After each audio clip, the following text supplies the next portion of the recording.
Hey guys, I'm going to be reading from the zombie story again. It's been a while since I made a video, a couple days. Normally I'm posting, frequently every day. But just didn't want to make videos that much because it was stupid videos I was making. Only want to make videos when I want to make videos. So that's how it should be. And yeah, it's just getting a little crazy. But anyway, the next chapter is called Common Ground. They all got into Luke's filthy, dirty Corolla, and with Luke driving, Emma navigating, and Darren on lookout from the back seat, they made their way to Emma's house, the first spot where her family might be cooped up. Although they were always nearby, the trip would be dangerous without enough food and guns and ammunition. But now they had been holding out for about a week in a two-story mid-sized house in a probably upper-middle-class suburban neighborhood, and they had been able to collect dry goods from all the surrounding houses and siphon gas and collect weapons. Toilet paper, too. Luke thought it was fun being a thief with no consequence. The neighborhood looked deserted. Only a few encounters were made, and 3 versus 1 made them much easier to fend off. Darren and Luke had talked about how they would kill them when they were together. Hold and stab, they called it. One, whoever was closer usually, would grab it up by its shoulders, making sure the head is immobile, and quickly the other one would stab. They all wore heavy Carhartt coats to protect their arms from scratches. Hey, stop this car, said Darren, alerted. Luke slowed down rapidly, but he didn't slam the brakes. Look right. Darren pointed out the passenger window. See out in that cornfield over there, maybe a mile away? Oh, yeah, Jesus, Luke replied. There must be about 20 of them. We're not going that way, are we, Em? Asked Darren. Emma looked down at the map. I live east from here. This road is going north, and you're pointing right, which is east. Okay. Should be able to turn east 1 block after Oak Tree Road and go east on Wilmington. We'll be past them by then. Emma let out a sigh. Luke put the car back in drive and slowly eased up to speed. Luke, said Darren, I know there's nothing going on between you guys. You just need some support. I get it. I don't want to send the wrong message. No, you're good, man. And you're right. This shit takes a toll on me.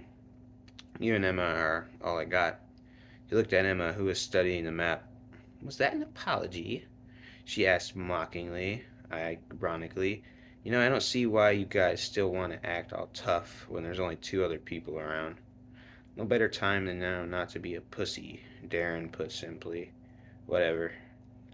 Emma, it's okay, it's not over. Okay, how many cars do you have? 2. Okay, and there's only 1 in the garage, and you said it yourself, they're probably not here. Her breathing slowed. There you go, okay?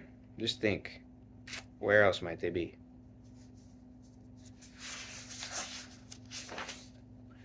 They wouldn't have gone far without me, she said.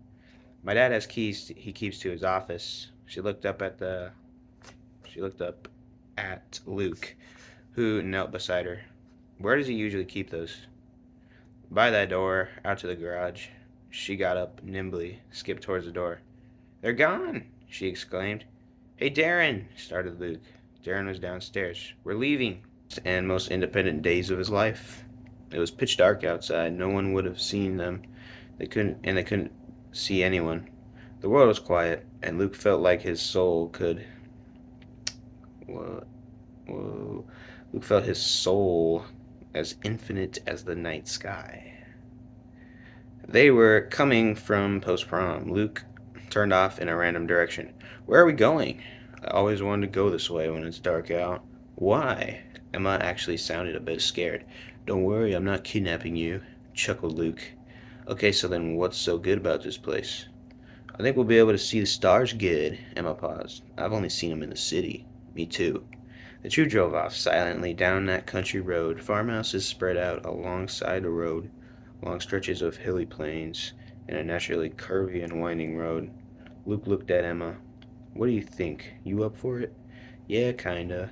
I can turn around. I kinda just brought this on you. Let's just do it. We'll probably never get to again. Okay. As the stars started to display the Milky Way for the two, Luke said, I think it's time we pull over. Okay, said Emma.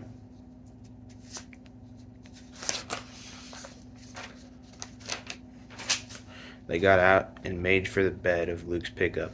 They made eye contact at the tailgate as Luke reached to open it.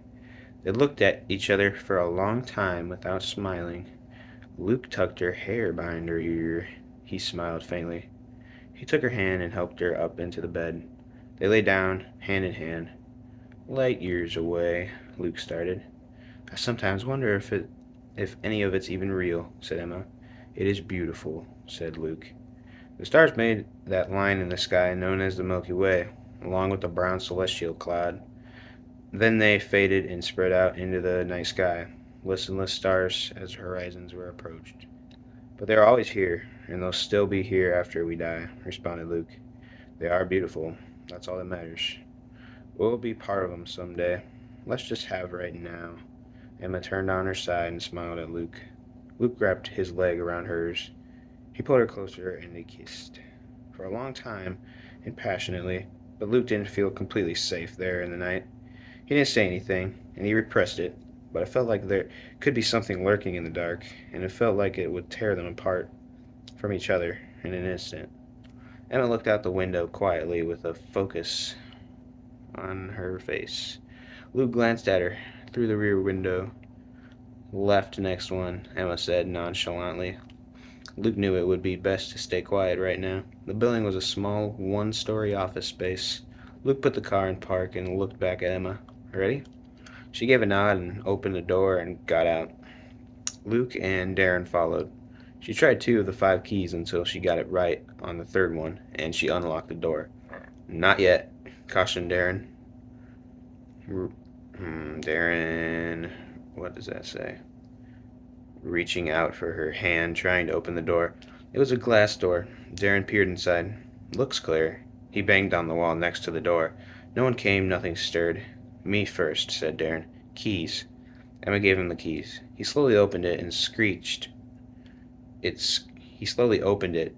It screeched and moaned as if to warn them or alert them of something else. Suddenly a crash from inside the building. Then what sounded like a frenzied scrambling. Shut it, yelled Luke. Darren slammed it shut and attempted to lock it, but he dropped the keys. Luke backed against the door. Help me! Darren followed. Emma, lock it, said Darren frantically. Luke pleaded with his eyes. She picked up the keys. Suddenly, it rammed into the door, screaming and laughing maniacally. Luke and Darren both quivered at the sheer strength of it, even being outnumbered 2-1.